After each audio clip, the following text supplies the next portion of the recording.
families of two RAF pilots blamed for the Chinook helicopter crash, which left 29 dead, say new evidence suggests the aircraft's computer system may have been at fault. Flight Lieutenant Jonathan Tapper was one of the two pilots killed when the helicopter came down in Scotland in 1994.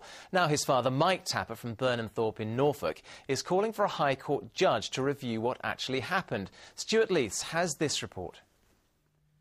After 15 years, he still hopes to clear his son's name. Mike Tapper from Burnhamthorpe in Norfolk has never accepted that his son, Flight Lieutenant Jonathan Tapper, was to blame for the Chinook helicopter crash in Scotland in 1994, in which he died.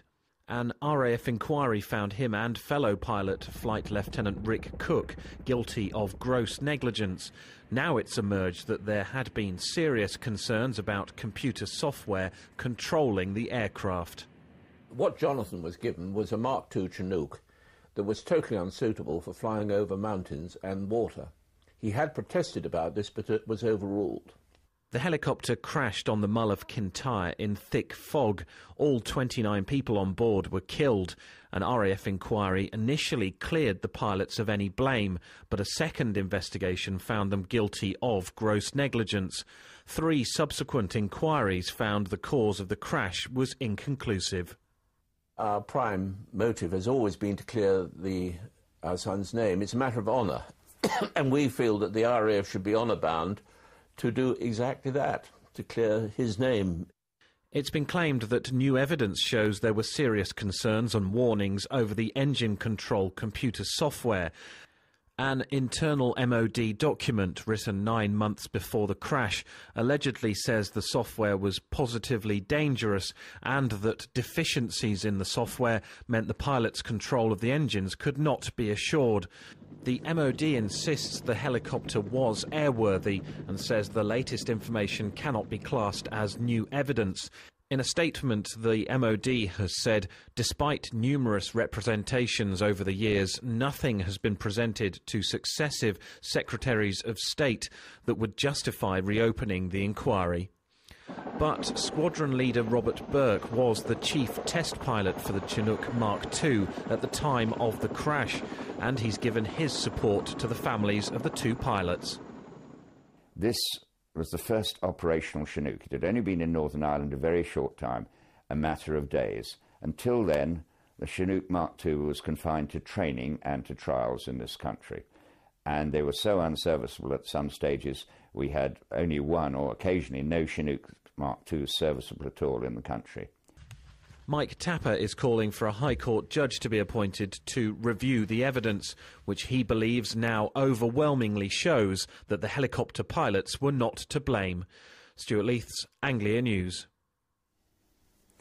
Low-cost airline Ryanair is at the centre of another row over its pricing policies tonight, this time with the Office of Fair Trading. Their chief executive, John Fingleton, has accused Ryanair of taunting passengers and says they use a legal loophole to justify extra charges. Tonight, the airline, whose main UK base is at Stansted, hit back, accusing the OFT of being inaccurate and picking on them. Neil Bradford reports. According to Britain's top business regulator, these passengers are almost taunted by Ryanair. In a strongly worded attack on the airline, John Fingleton, the chief executive of the Office of Fair Trading, described charges for paying by credit card as puerile and almost childish. He added the carrier was only operating within the narrow letter of the law. Despite costing the airline 30 pence per transaction, Ryanair charges its customers up to £5 per passengers for paying by credit or debit card, a fact that's not revealed until customers are at the payment stage. Nevertheless, it doesn't deter the passengers. The airline carried 58 million last year. You know damn well that the price that you're looking at the beginning has nothing to do, doesn't resemble any way the price you're actually going to pay at the end. I know I'm going to fall into the trap, and I always try and avoid it. But I think it's so difficult to pay without actually incurring the charges. All this hidden stuff is really weird. I mean, what was it, toilet tax and stuff like that?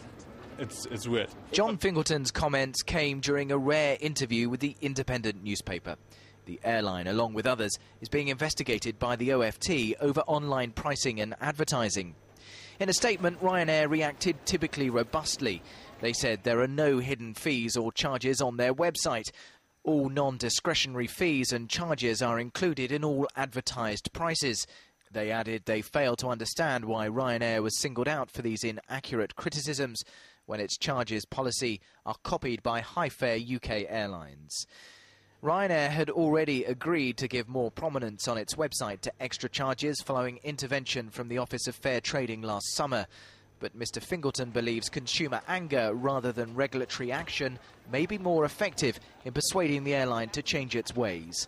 With 58 million people choosing to use the carrier last year, that too could be easier said than done. Neil Bradford, Anglia News, Stansted Airport. The Conservative Party chairman Eric Pickles was in Luton today as the Tories started their unofficial general election campaign. Health is at the centre of the party's policy proposals, with leaders pledging not to make cuts to the NHS. Luton South is looked on as a key seat for the Tories if they're to win the election. It's currently held by Labour's Margaret Moran, and among the candidates already declared is the TV presenter Esther Ranson. Well, it's 6:15. You're watching Anglia Tonight. Great. But first, more news from your part of the region. And a man's appeared in court in Essex charged with the murder of an 88-year-old woman. Rosina Waller was found dead at her home on Johnston Road in Southend on New Year's Day. 34-year-old Hassan Salahi from Southend appeared before magistrates there this morning and was remanded in custody to appear again on the 29th of March. Managers at Basildon Hospital are waiting for the results of tests on 2 patients thought to be infected with Legionnaire's disease. An outbreak of the potentially fatal lung infection would be the latest setback for the hospital after a task force was sent in November to tackle poor hygiene and high mortality rates.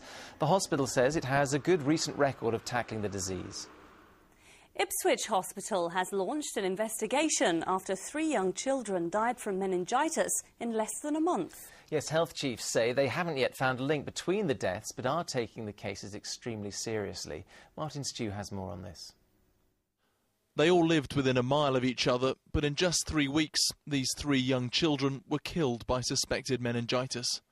Ellie Parsons died on the 14th of December at Ipswich Hospital, just days before her first birthday and her first Christmas. On New Year's Eve, 2-year-old Rihanna Warner also passed away at the same hospital.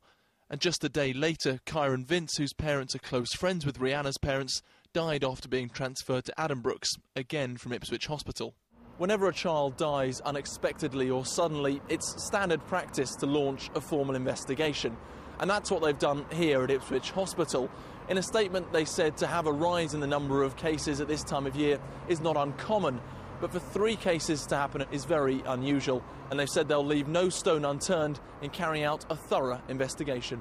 Meningitis affects the membranes surrounding the brain and the spinal cord. It's notoriously difficult to diagnose because initial symptoms are similar to colds and flu. They include headaches, a stiff neck, a dislike of bright lights, and sometimes a distinctive rash.